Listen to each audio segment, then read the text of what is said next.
Moving on, we have proceeded towards the fourth session today. The theme of this session is Decoding Myths in Mythology. Our moderator for this session is my dear friend, Vandita Shukla. Vandita Shukla is a computer science engineering final year student, professional content writer, and programming enthusiast. She joined Toastmasters in March 2018 and since then has been winning accolades in various domains. She has been 3 times Triple Crown, 2 times Division winner, and Smedley Gold awardee. Lately, she served as Division H PRM and member of District Admin Team in 2020 to 2021 and member of District PR Team in 2019 to 2020. She is the former president of PSIT Kanpur Toastmaster Club and VP Ed of Kanpur Toastmasters Club and PSIT Kanpur Toastmaster Club.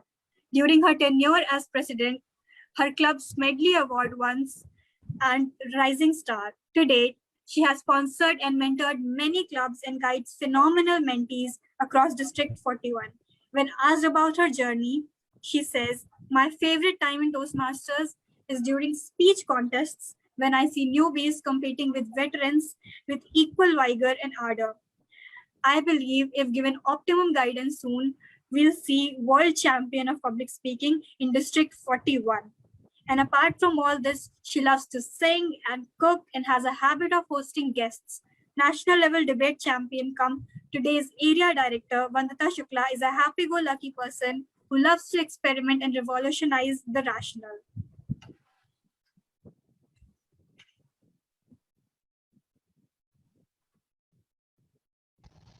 Thank you, Laiba. It felt like I am the deity of today, but it's not so. I have two esteemed people with me.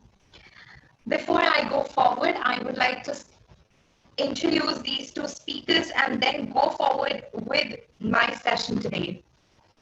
First of all, we have Mr. Jay Shukla. He's an Air Force veteran who spent over a decade in the Indian Air Force, working on India's foremost technology, including first-generation computers and indigenous and modern fighter jets. He served across the country from the deserts of Rajasthan to the forests of Northeast. After voluntarily leaving the IAF, Jay built a career in banking and international finance in India and UK. He's a best-selling mythological fiction writer and an undisputed authority on the Puranas, Ramayana, and Mahabharata. I'm heartily happy to welcome you, sir, on this dais. Another, we have Lalitha Balasubramaniam. She's a science graduate from Mumbai University and has done her post-graduation in journalism from the Vijaya Institute of Mass Communication. She also holds a Gold Seal diploma in creative writing from the Writers Bureau, Manchester.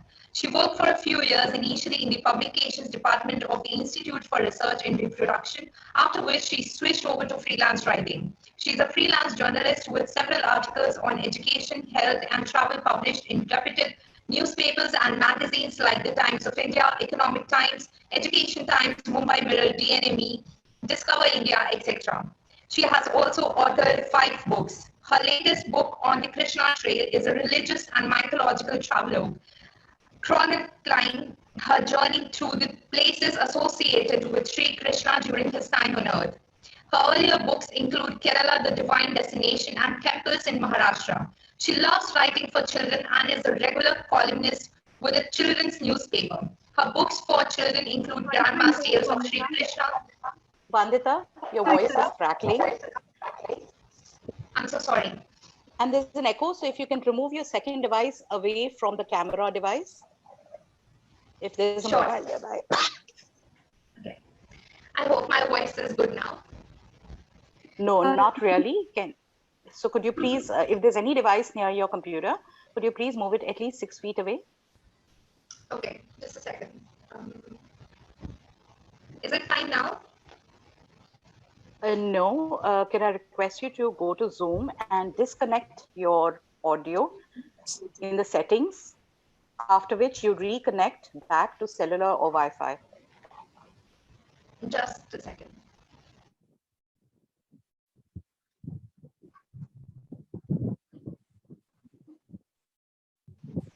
Is my voice better now? Yes, yes. Perfect.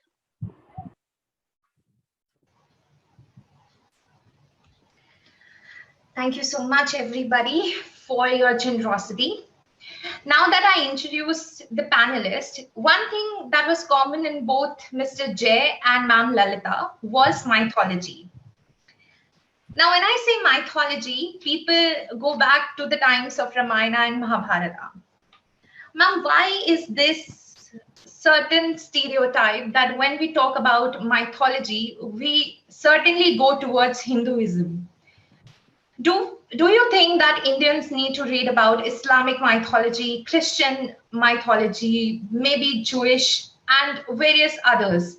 Because mythology is not certainly related to Hinduism. It's about folk tales or cultural stories that are associated with people, and it's like a social glue which binds people together. It may or may not be related to religion. So I would like to have your views on that. I would like to tell you that all the other mythologies, if you say Greek mythology, Nor mythology, or any others, they have been proved that after some time, people have got to know that there is nothing which relates to them in the present life. Whereas our Hindu mythology has the Ramayana and Mahabharata, as you said, they have all the stories which are related to present life also. You can, any situation which is happening in current situation, you can have a reflection in those two mythologies, in those two epics. There will be some incident which is common, and you can take your lessons from it. So, and people in Hinduism, people still believe that, you know, these gods, Rama and Krishna, they are still there. The devotion is still there. That is the difference. But definitely you should go and read all the mythologies so that you know a variety of, what do you say, variety of inputs you get from different places. Thank you, ma'am. With that note, Devdutt Patnaik in Mumbai Miller once wrote that people might not know that the oldest mosque is in Kerala. There is this sense of unawareness that we see in people. And do you think that it is creating an imbalance in Indian society today? Sir Jay, this question is for you. See, when we talk about the Western mythology or mythology of the other religions, Islam doesn't allow us to move even an inch from Quran. So you can't write anything about it, even if you wish to. And if you write, then you become somebody, you know, I don't have to take the name. As far as other mythology, Greek, Roman and all, enough has been written on that, but people don't believe it to be true. Whereas in India, we believe everything written in our Puranas, Mahabharata and Ramayana, everything is true. Ram was born, Sita was born, Raman was killed, Pandavas were there. And many people, as our madam told, that all these gods are still existing. They haven't gone anywhere. And even they give darshan today also. Surdas got the darshan of Lord Krishna. Tulsidas got darshan of Ram and Lakshman in Chitrakoot. Ramakrishna Paramhans got darshan of Kali in Calcutta in his ashram. So they are still alive. They are not myths actually. They are alive and very much there. They do exist in the belief of the people. So that way, if we write something about them, people take it and people believe it. As far as the Ramayana and Mahabharata, these are not actually the two mythological books which are preferred. People have written too much about other books also. Generally, we talk. See, when I'll tell you, when we talk about Krishna, it's about Srimad Bhagavad, not about Mahabharata. Because in Mahabharata, Krishna enters very late at the time of Draupadi's Swayamvar in So, and he leaves very early in Shanti Parva. Adi Parva, halfway he comes, and Shanti Parva, beginning he leaves. So, I think out of Mahabharata, as per, this Gita Press 6 volumes, it has 1,217 shlokas. And out of these 1,217 shlokas, Krishna enters at 555th shlok and goes out at 5,500 approx. So he is there only for half of the Mahabharata. And then he doesn't play an active role in Mahabharata. If you see anywhere, he is like an advisor to the Pandavas. Ram, of course, Raman is different. But when again, I'll point out that this mythology is nothing new actually. Mythology is at least 2,000 years old. What Kalidas did you tell me? Kalidas was a mythologist because basic stories, they emanate either from Purans or from Ramayana and Mahabharata. Purans means Krishna story, you go to Srimad Bhagavad, you go to Shiv Puran if you want to write about Shiva or you want to know about Shiva, Vishnu Puran, if you want to know about Haranam, you go to Skanda Puran. So all these Purans have existed. And when Kalidas started writing, say, Raghuvansh, the Raghuvansh is about Ram's story. When he wrote this Kumar Mangalam, then he wrote about Shiva's story, and that story was already existing in Shiv Puran. So that started 2,000 years back. And Tulsidas, he is the best in this regard. It's already 450 years since he wrote Ramayana. And in Ramayana, like, am I taking more time, ma'am? No, we have got the answer, sir. I would like to go to the next chapter. And I'm delighted that, I have also read the references of Tulsidas and Kalidasa. Let me just complete this. Let me just complete this. Because Tulsidas very clearly told in very beginning of Sri Ramcharitmanas, Munina Pratham Hari Kirati Gai Soi Mag Chalab Suno Moi Bhai. So he has told, that already he has taken this story from Valmiki, who has first told it. So like you are also a writer, like we acknowledge this, yes, we have taken from here. So Tulsidas, he has not gone for plagiarism or anything by taking Ram's story. He has acknowledged in Ramayana, Ramcharitmanas, that yes, he has taken something from Valmiki. So that's the mythology, that's the Hindu mythology for me. Thank you. We talk about Ramayana and Mahabharata and Puranas and Srimad Bhagavad and many more. There is a trend that we see in 2021, and it actually started from 2019 when there was one show on Star India, and that was based on Sita's Ramayana. So we see that this is the trend that has started, that we are now looking at the mythological books from the feminist lens. Do you think it is necessary, or it is just the exasperation of the feminist movement that is going on all across the globe?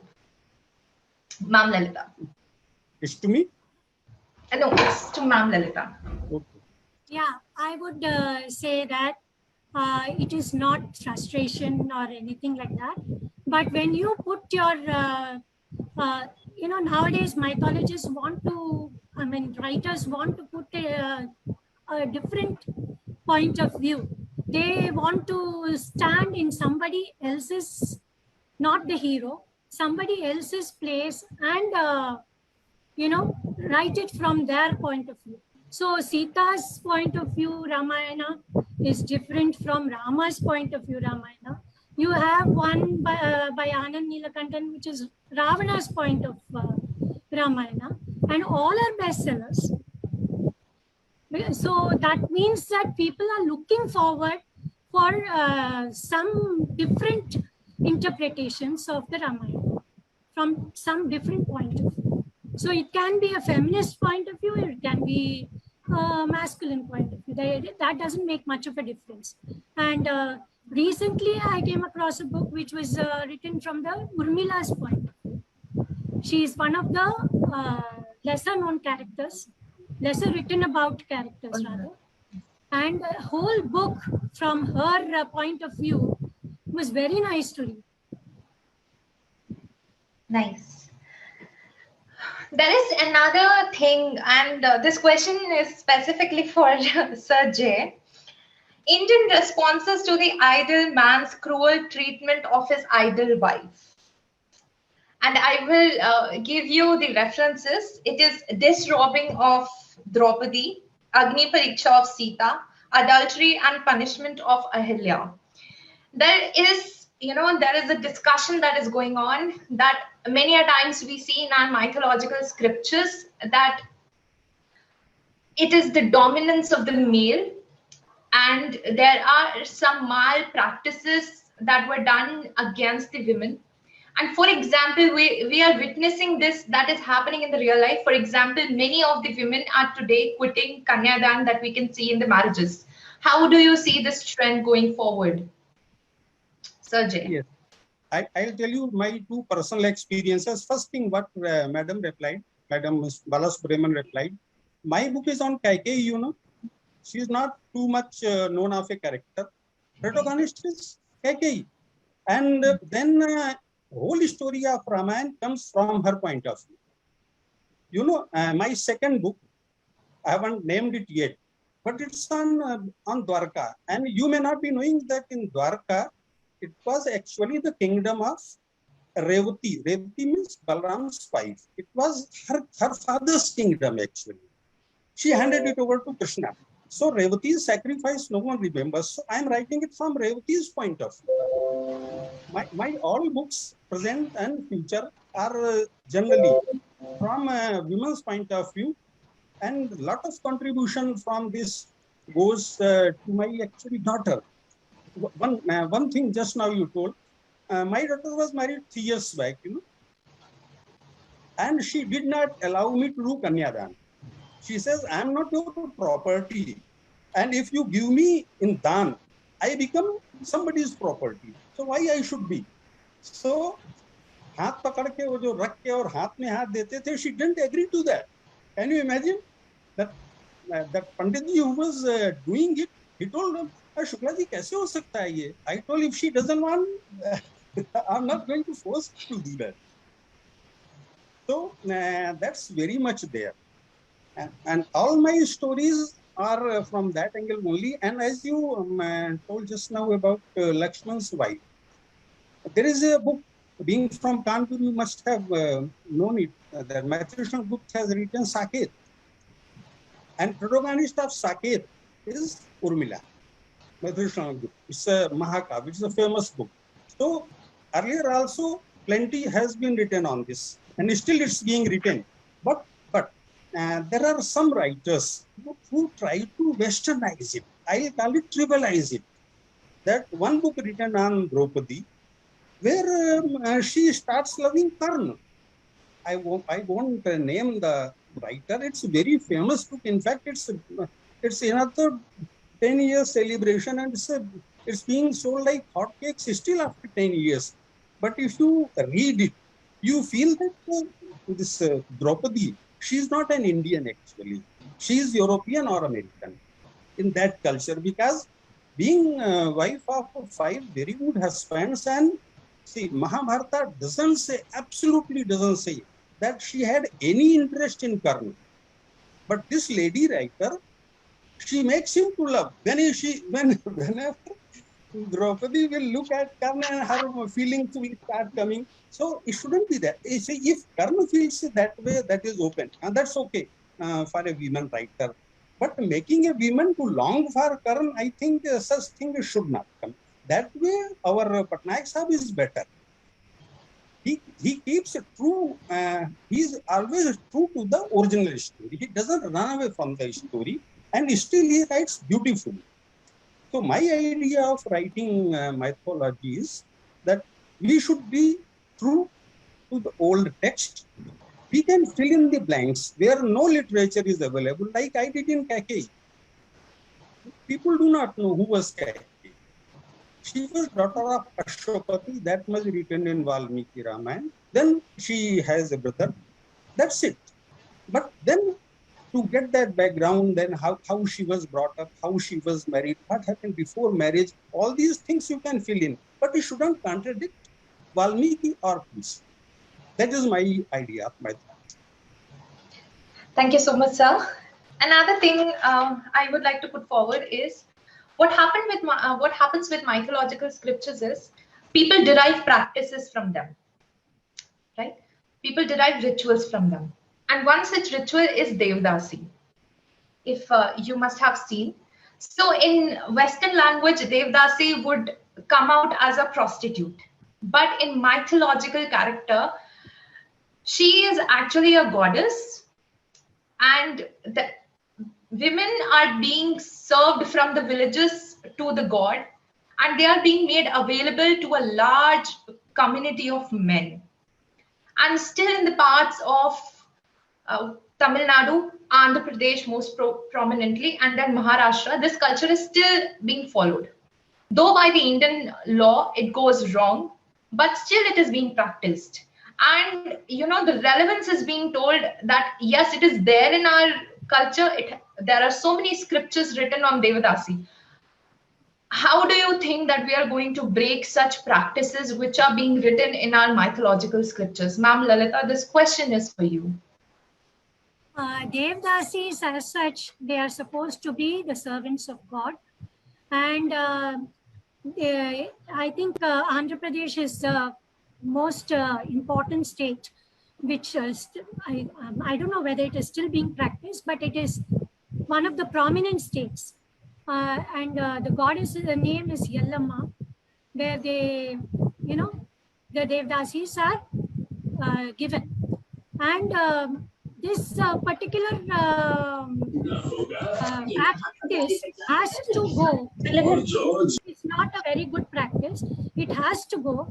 But how it will go when it is already mentioned in the scriptures is something for us to wait and see. There has to be, Sati was also mentioned in the scriptures. It has gone now. So there is a way of bringing a law or something like that to eradicate this. Thank you, ma'am Lalitha. Yeah, as I can see, I've got the red card. I have to, wind it up in just 5 minutes. I have one last question, and that is about Exoticism. It is hermitage. It talks about self-discipline, avoiding all forms of indulgence, typically for religious reasons. And our mythology believes that sex is a sin. In most of the places you will find it. But then people are debating that no, it is not right. So what are your views on Exoticism, Sir Jay?